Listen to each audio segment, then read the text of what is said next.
Good morning. We are here for another rousing Tuesday morning meeting.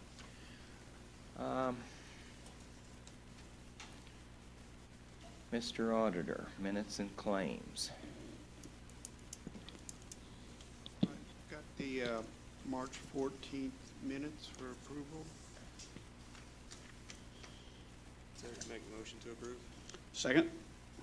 All by aye? Aye. All right. And then I've got the claim docket for March 11th through March 17th for $3,586,538.03. Motion to approve? Second.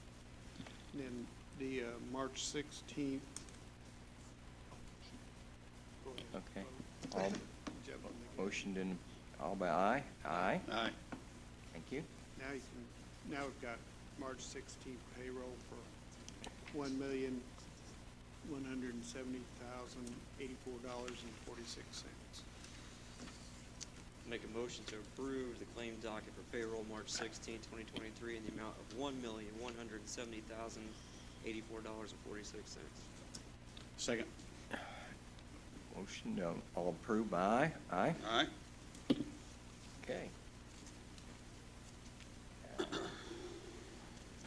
All right, now we have on the agenda the multi-hazard mitigation plan. I believe we have representative from Emergency Management, Keith Holbert, here in reference to that to explain it to all of us. Yes, sir. Thank you. I mean, it's a plan that has to be updated every 5 years. Last time was 2015. Unfortunately, COVID's put us behind about 2 years on that, so it's just now getting finished through FEMA. What it is, and Chris has got a copy there of it. It really is not a plan in the form that it tells us what to do. It's more of a historical document telling us what is most likely to happen in this area. Most of it is natural disasters, tornadoes, floods, and that sort of thing. But it doesn't really give us any indication as to how to handle those events, just that they are most likely to happen. But this plan has to be adopted by resolution through the county, the city of Terre Haute, Sealyville, Riley, West Terre Haute, which I've got to meet with them to do that, all with those other entities, for us to be in line for disaster relief funds from FEMA and from IDHS.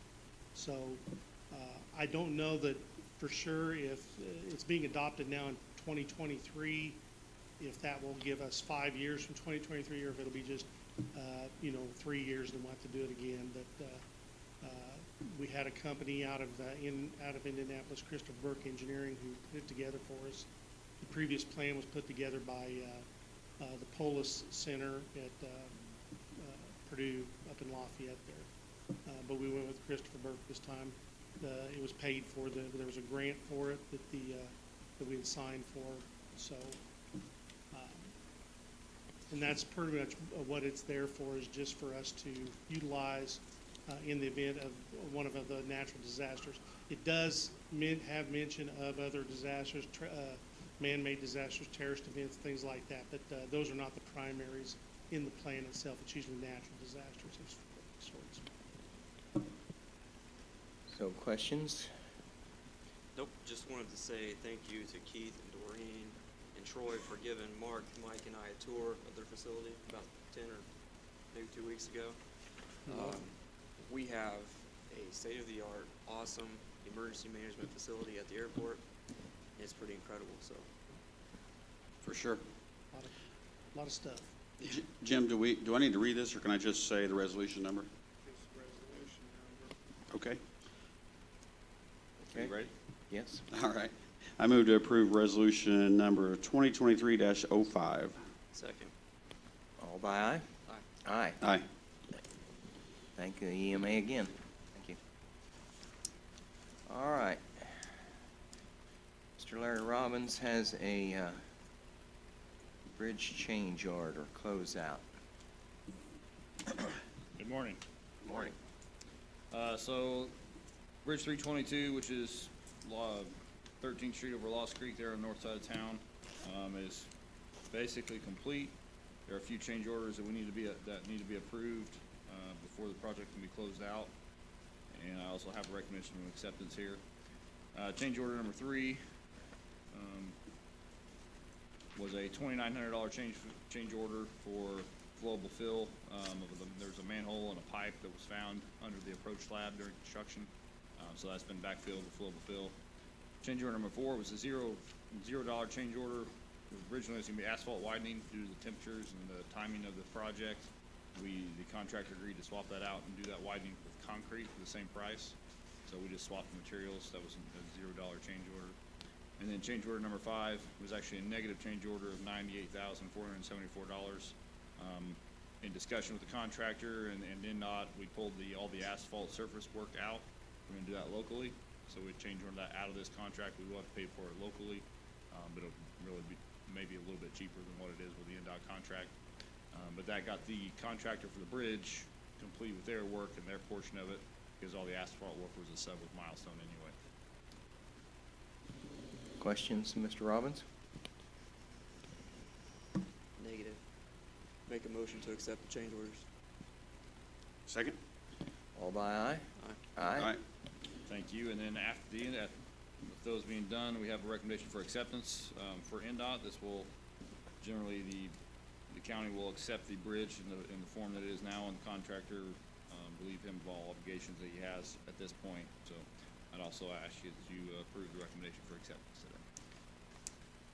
Mark, you want that one? Sure. Motion to approve. Second. All by aye? Aye. Aye. Thank you. Like I said, that doesn't mean the project's completely done. We still have some surface work to do, so don't want anybody to freak out. But Milestone is scheduled to have that on their paving list on April 3rd. So we should shut that down for a day or so, get all the surface work done, and the project will officially be complete at that point. Hey, hold on, don't go anywhere. So the city of Terre Haute's moving forward with that in the 2025-2026 project for the overpass over 13th Street. Mhm. When that project's complete, that becomes ours, correct? The bridge portion, yes. Yeah. Okay.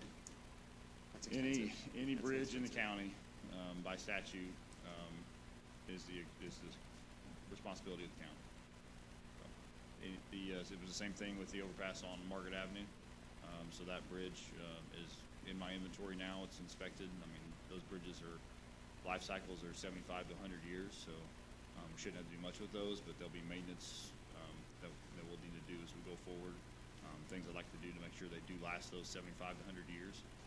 But generally speaking, I mean, once they do those projects, they get turned over to the county for maintenance. And commissioners, if I may, NDOT's getting ready to start a really big project, not really big, on Darwin Road that will be shut down from April to August. Yes. So you won't be able to travel southbound on Darwin Road any further than the first exit to go toward Illinois. So NDOT's kicking it in gear. Great. I'm done.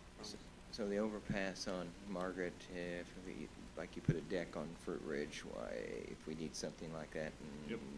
some point in the future, that would be ours. Yep, correct. Okay. So anytime, like I said, those are relatively new, probably in that 10 to 15-year time frame, we probably will recommend a thin overlay or something of that deck to preserve that. Those are relatively inexpensive, but it would be, the responsibility of the county at that point. Okay. Thank you. All right, thank you. Thank you. Okay.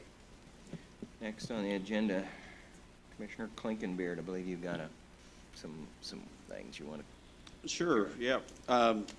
This morning, we'd like to welcome some special guests representing the Society of Trash Baggers.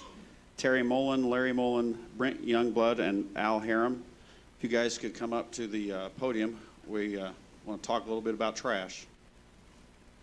Also, if you look at the video screen, there'll be some pictures on there of some of the things that the trash baggers have been doing. For those that don't know, the Society of Trash Baggers is a group of people dedicated to cleaning up litter from our streets. This group has grown to almost 2,000 followers on Facebook. Local government plays a vital role in our community, but we need help and volunteers like the trash baggers and all the difference that they're making.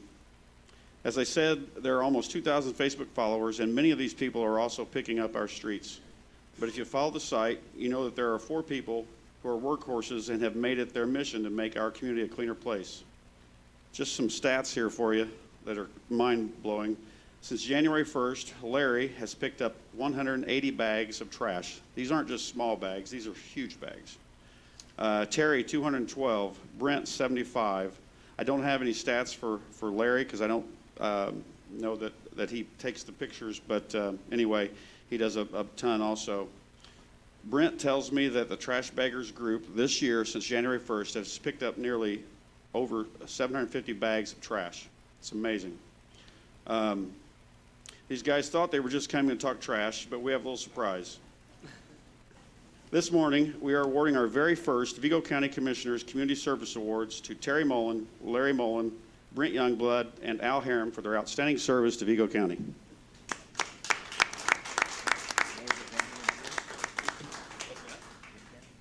Okay.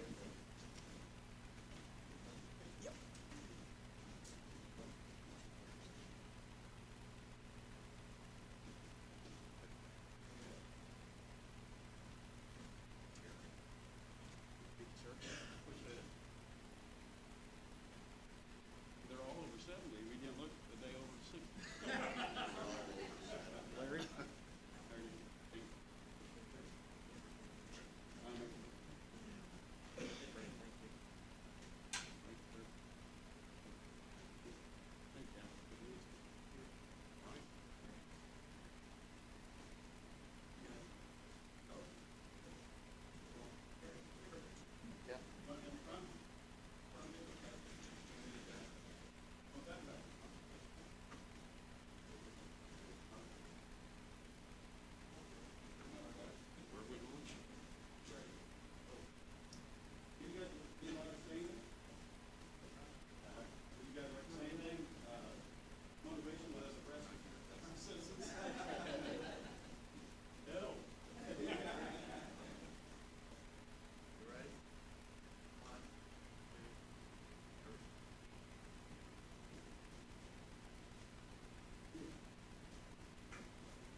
Yeah, if you really want to send it to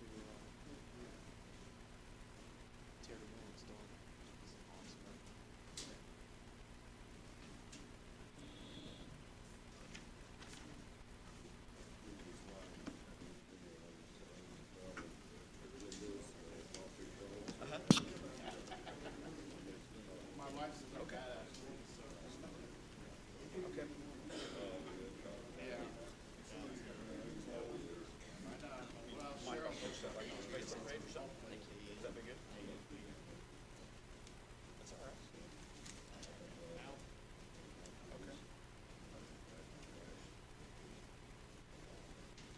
Howard, you gotta wait for your interviews. We've got a meeting to finish here.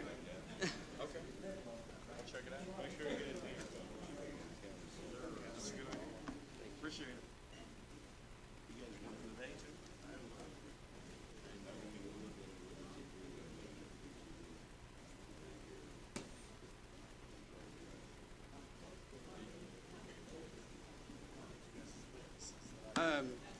Sure, yeah. Terry, Brent, yeah, you guys want to Would stand you at guys- the podium and Yeah. tell us You guys kind of like what to you tell do? everybody a little bit more about what you do? We'd like to hear it. Well, what I was mainly interested in is some things we maybe can do to help with the litter problem. We have a really serious problem with drinking and driving, and they throw their alcohol bottles, cans, one shots, throw them out. Same people, same places, all the time. I mean, every other night I can find 5, 6 Budweiser cans in the same place. Yeah. So it's somebody probably working at the industrial park and either chugging them before they get there or after they get off. I know they're out in Riley too, Yeah, yeah. all around the neighborhood. So that's something I think needs to be addressed, is drinking and driving. And I know they have to have probable cause to stop somebody, but pretty easy to come up with probable cause. You know, a license plate lie, a tail lie, anything. Another thing I'm interested in is road signs. Okay. Signs that, I came up with a sign that says littering with a question mark, and then put on there that there's a $500 fine, which you guys raised, I believe. And at the bottom, it says cameras are in use. Whether there is or isn't, they don't know. You gotta be quiet, you're gonna tell all of our secrets. Yeah, yeah. So we do have some cameras in use, so they won't know where they are. I also wanted to mention that we have a lot of new helpers coming on board. We recently got a girl joining the group, and she has a Girl Scout troop, and they've taken up a community service project of picking up trash. So we've got our grabbers and bags and everything, and they've been hitting it pretty good for little bitty kids. I mean, so. All helps. Yeah, it all helps. And we've had a lot of other adults starting to help out and at least clean their areas. So it all helps. It's a never-ending problem, of course. Just some things to throw out there. Sure. I think we're all very supportive. I Yeah. think we're all members too, and Yeah. we don't do the kind of pickup you do, but definitely just need to keep spreading the word and seeing what we can do. Okay. Yeah, we sincerely thank you guys for all you do. It means a lot to not just Yeah. us, but everybody in the community, so Yeah. thank you. Yeah. Yeah, you That's all guys I are. got. Thank you. Yeah, Thanks, thanks. guys.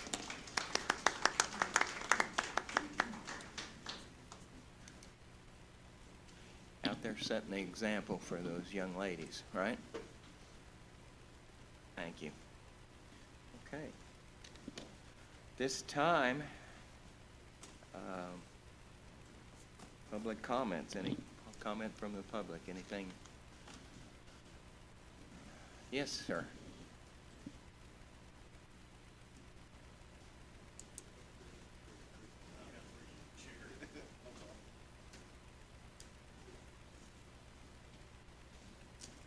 Thank you.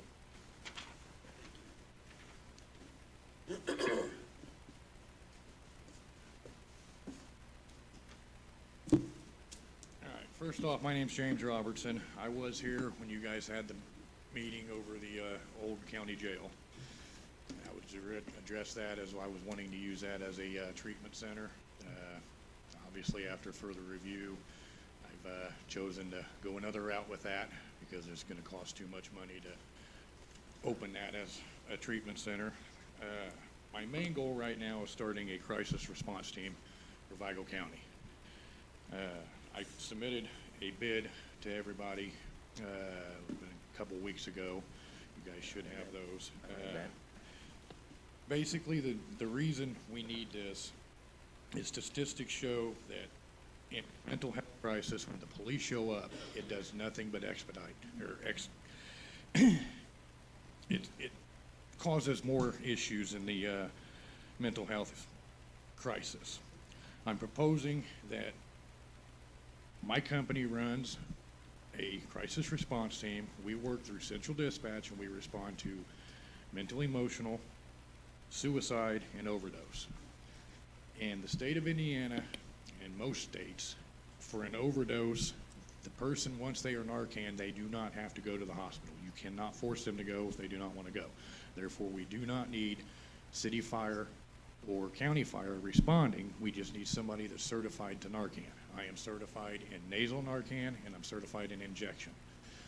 In my response team, I have medics and EMTs that are going to work with me If we respond to a suicide, they cut themselves, 9 times out of 10, it's more than likely just a bandage, because most of the people that are wanting to commit suicide, by cutting, they don't cut themselves the right way. They don't know how to do it. So we're gonna have to bandage it, send them to the hospital. Obviously, we're gonna send them to a psychiatric place to get help for their problem. At this time, I am a state certified firefighter. I have been for 17 years. I am certified in BLS, which is CPR, AED, again, Narcan. I am attending a class on the 28th and the 29th for suicide prevention. I hold my CPI certification, and I am a certified mental health technician. You know, just last year in Evansville, there was a schizophrenic person that was shot and killed by the police. Because the police, I support police 100%. My father is a retired police officer, did it for 35 years. They're not trained to handle somebody with mental illness. It's not their fault. But if somebody goes in there that is trained on how to deal with a mental illness, there's no reason why they would be shot. And I'm trying to prevent these deaths. Somebody with mental illness does not need to be killed. They need help. Same thing goes with addiction. You know, we've got a lot of addiction going around in this town, a lot of addicts. I'm dealing with a lot of people right now that are in the Next Step program. I'm helping them one-on-one. I'm in the process of starting my sober living home. I found a property. I'm waiting to see if I got approved for the grant. I will get it open and running. Mine's gonna be ran a whole lot different than some of the other ones around here, but it's still gonna be a sober living home. I'm also looking into buying a restaurant on the north end of Terre Haute, so the ones that are living with me will have a job. They won't be just living in the house. They'll be working. They're gonna be going out in the community doing community service. I'm working with the VA to get a grant through the VA so I can start helping the homeless veterans. They can live in my home as well, and they can work in my restaurant. This is all in the works. My main goal right now is getting this crisis response team up and running. I am not asking the county to fund this. I will fund it myself. The only thing I did ask in the proposal was I needed a vehicle. Somewhere in the city or the county, there's a vehicle sitting that's not being used. I would need a radio to communicate with Central Dispatch. And the only thing I asked, it's already being paid for by the county, is fuel. You guys have a contract, I believe, with, I can't remember the name, I think they changed the name of it, but they got one out east and they got one up north. That's the only thing I'm asking the county to pay, and it's already in the budget. It'd be no different than if you hired another sheriff or another police officer. They've got to have gas. Other than that, I'm paying for all this on my own. And I did submit you guys a letter of support. I do have others. They just didn't get them into me in time for the meeting today. There's a lot of people in this community that are supporting this. And, you know, if you do the research, you can see that it's happened and it has worked in other states. And, you know, it can work here if you guys just allow it to. Okay. Questions, Mr. Robinson? Not necessarily for Mr. Robinson. I guess you need a vehicle, radio, and fuel. I'm not sure. We'd have to work on, I mean, he would not be an employee, or his company would not be an employee, so I'm not sure how that would work. Yeah, I think Mark had just emailed us yesterday. Is it Robertson or Robertson? Robertson. Robertson. About setting up a meeting with you to meet with us three together. Mark, go ahead. Do you have any questions? No, that's all I had. No, I just, yeah. I was, you know, I spoke to the mayor, and he advised that he used TransCare as the example. He said I would have to have a contract with you guys, which after reviewing it and talking with my dad, if I was under, even with you guys not funding it, if I was under a contract with you through Central Dispatch, then that would somewhat put me down as a, you know, not necessarily an employee, but be able to have whatever agency donate that. I am a 501c3 non-for-profit. I've got my letter of incorporation. I don't believe it was in the packet that I gave you guys because I hadn't received it yet, but I do have that with me today. So I am an official, non-for-profit And I can leave a copy of that with you guys, so you have it. And in that packet that I did drop off to you guys, you will see all the certifications that I do have. It's not just my fire and my BLS. I'm certified in autism awareness. I deal with mentally ill. I mean, and I'm still going. Like I said, I'm taking the suicide prevention class. That's through the Mental Health Association here. It's in West Terre Haute. So, I mean, I can run this, and I do take possession of 2 ambulances the 12th of April. I'm going to convert them. They're not going to be per se ambulances. I'm going to take the cots out, put chairs and stuff in there so that when we do go out to a scene, we talk to them. They're not sitting in an ambulance. They're sitting in a mobile unit where they can just sit and talk. A lot of times they don't like being in an ambulance because they're afraid, you know, if we're going to go to the hospital, where am I going after that? Yeah, I mean, I think we need to have a private meeting with you and kind of go over all this stuff, and we'll try to come up with that time. Yeah, we'll have to work with Terry. Well, before we move forward, we got a lot of stuff to figure out. Liability insurance. Right. Where's the location of your home? Is it within city limits or is it in the county? Do what? Your location of your home? It's going to be in the city. City. Yeah. Yeah, we got a lot of stuff to work out, so we'll just have to meet before we get too far ahead of ourselves here. All right. Thank you. Thank you. Thank you. This time, any other public comment? Okay, comments from elected officials, other elected officials? Commissioners? Kevin, anything? Nothing? Yeah. Leanna, department head? All right. Mike, I just want to say one thing. I want to thank Ricky Hammond.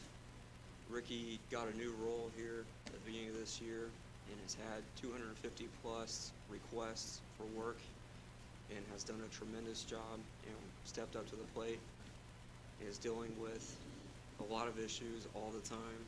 Text messages at 2 o'clock in the morning, stuff at the new jail. And Ricky's being really proactive, and we'll go to the council next month on requesting some more funds, but to keep our jail in order and the maintenance in order to make sure we don't end up in a situation that we were in with the old jail. So Ricky, just want to thank you for everything you're doing. You're doing a great job. Okay. Yep. Holding us together. All right. You covered what you were going to cover, didn't you, Commissioner Lincolnbeard? Good. How about Yeah. Joey Layman? Anything from IT? Nothing? Okay. Well, I guess then at this time we will recess, and thank you so much for attending this morning.